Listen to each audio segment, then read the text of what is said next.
Where is the United Nations on the day precisely when you need one? This is Israel. Over 900 killed, many missing. Women and children are still held hostage by the Hamas extremists.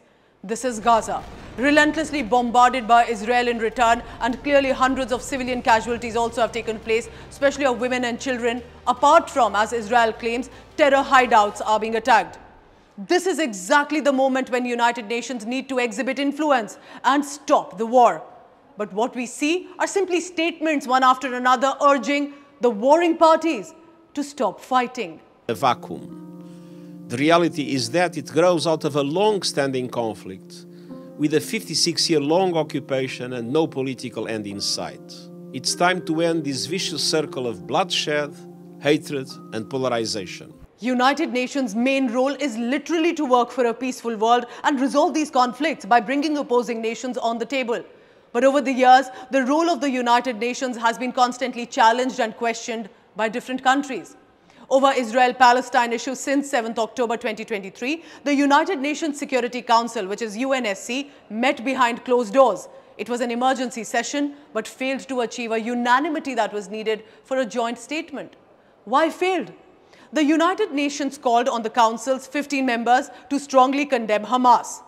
But Russia wanted a broader focus and not just to condemn Hamas.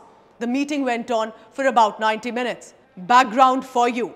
United Nations has 5 permanent members: United States of America, United Kingdom, France, Russia and China.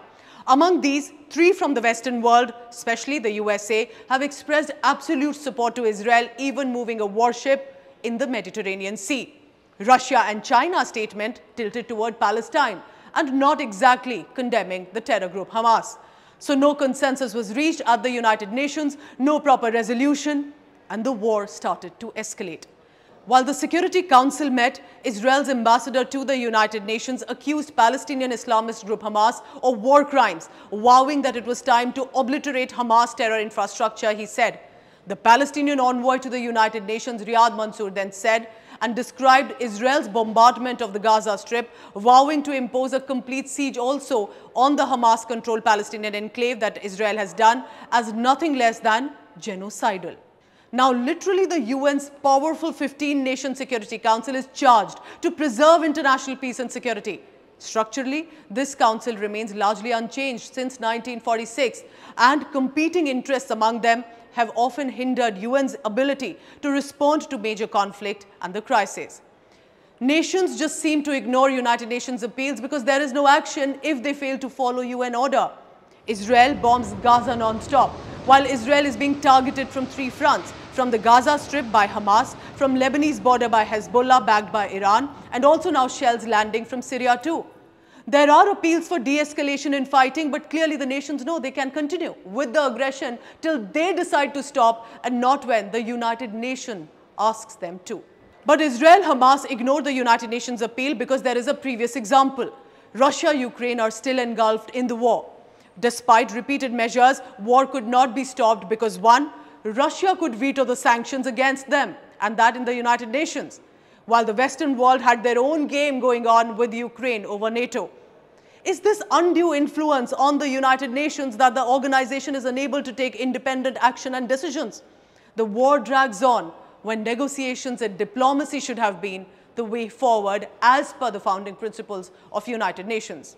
Meanwhile, when the questions and criticism emerged against United Nations' failure to de-escalate, this is what United Nations has done.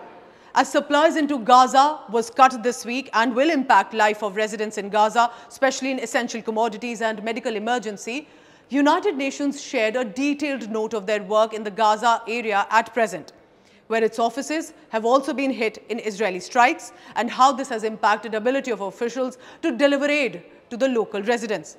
Remember, Gaza is home to some 2 million people, measures about 365 square kilometers. The Gaza Strip has been ruled by Hamas since 2007. This is what the UN officials have to say.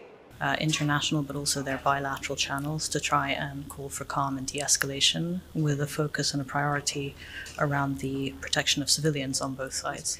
What we need to lead to right now is a ceasefire an end to the violence and the resumption of negotiations down the line, but we're not. World Health Organization and other UN agencies also continue to work toward establishing a humanitarian corridor to reach people with critical supplies in Gaza, especially those who are in need of specifically health supplies and those who are struck amid the war, because even Gaza's border with Egypt has got closed. Now, the fact is, as significant as all of this work by the United Nations is in delivering aid and assistance, but United Nations was founded for a much larger objective, and that was world peace. Remember, when the war breaks out, not the main terrorists, but innocent women and children are known to face worst brutalities. Even in this ongoing war, we've all seen the horrifying images of innocent civilians kidnapped and killed, and sadly, so many are still held hostage.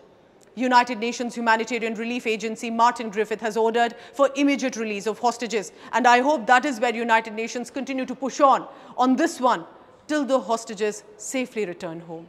There are serious accusations against Israel too for using unnecessary force against common Palestinian civilians, violations that have not faced action by the United Nations too. Not in 1967 over West Bank settlements, not in past few years, as constant attacks have been taking place. But Prime Minister Benjamin Netanyahu in September had said United Nations shows baseless criticism against the Jewish state and urged United Nations Secretary General Antonio Guterres to change the UN's approach to Israel during a meeting in New York. Netanyahu is accusing the world body and also urging the United Nations to condemn Iranian subversion and Palestinian terrorism too, that it doesn't, claims. Let's look at a brief history too. Not many know that it was in 1947 that the United Nations proposed partition plan for an Arab Palestine state and a Jewish state.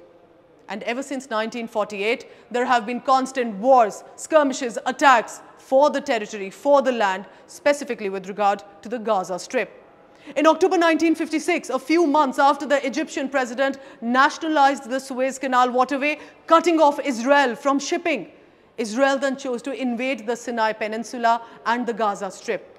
In November that year, the United Nations called for Britain, France and Israel to withdraw their troops from Egypt, which had then controlled even the Gaza Strip.